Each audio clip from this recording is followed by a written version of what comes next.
Hi everybody. So this is time for me to sign for you Brown Bear by Eric Carle, who is very awesome.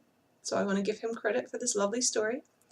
I'm going to just sign and not speak, which is how everyone who's a beginner should be signing. Do not try to speak and sign at the same time. It's kind of like saying that if you had two mouths, you could speak English and Spanish at the same time. You couldn't. Even if you had two mouths, it would make your brain crazy. But because we're using our hands to sign, we have our mouths available, we think that's a great idea to do English and ASL at the same time.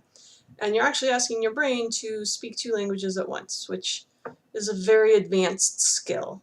And something is always lost when we actually do that, even those of us who are capable of doing it. But you shouldn't do it in the beginning. It will form very bad habits for you and be frustrating and hard to learn. So, when you practice, when you perform the story, please do it with your voice turned off.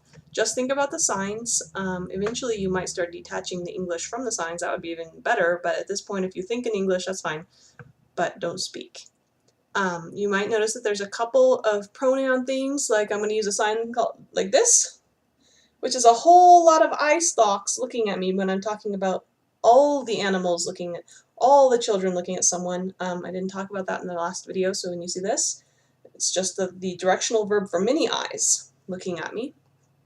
I'm also going to use the pronoun we. So this is the pronoun me or I. This is the pronoun we. It starts on this side of my chest, the close side, the dominant side, and circles out and comes back to the other side. It just means we or us. So when they say the children we see, blah, blah, blah, that's what you're going to see. Also, when I'm doing the long list of animals at the end, I'm going to do a little body shift just to show that I'm going from one animal to the next. Don't just rattle off a whole list of animals with no variation in between, because it looks monotonous, and it's kind of like speaking monotone with no pauses if you were speaking English, so watch for that as well.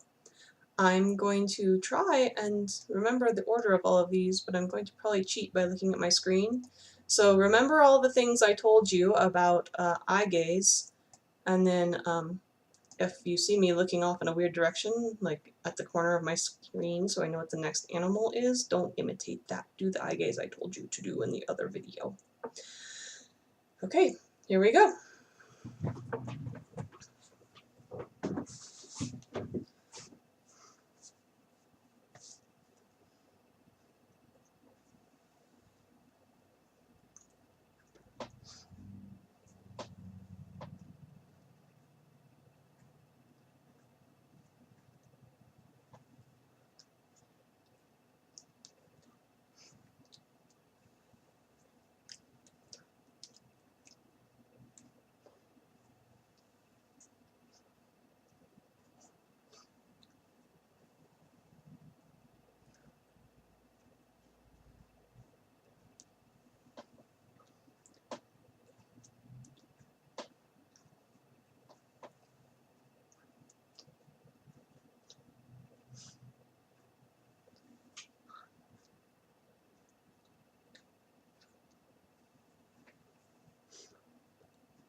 So there you go.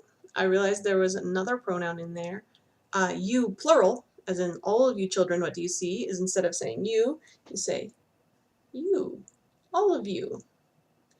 And I think that's the only thing that I caught myself doing in there that I hadn't already talked to you about. Hopefully that was helpful. I will put captions on the bottom, which you will see by the time this is actually posted, so it wasn't necessary for me to say that, but I did anyway. And I will work on the green eggs and ham as well. I was able to, this story was simple enough that I was able to do it hopefully without too much blur from my camera. Green eggs and ham I probably won't be able to do with blur from my camera, although I've had a very nice offer from someone who has access to someone with a camera that would probably be higher quality than my webcam, so I might be able to get that done before 2 weeks from now, or we might kind of make green eggs and ham a later experiment. So enjoy. If you need help, get in touch with me, and I will talk to you all later. Ta.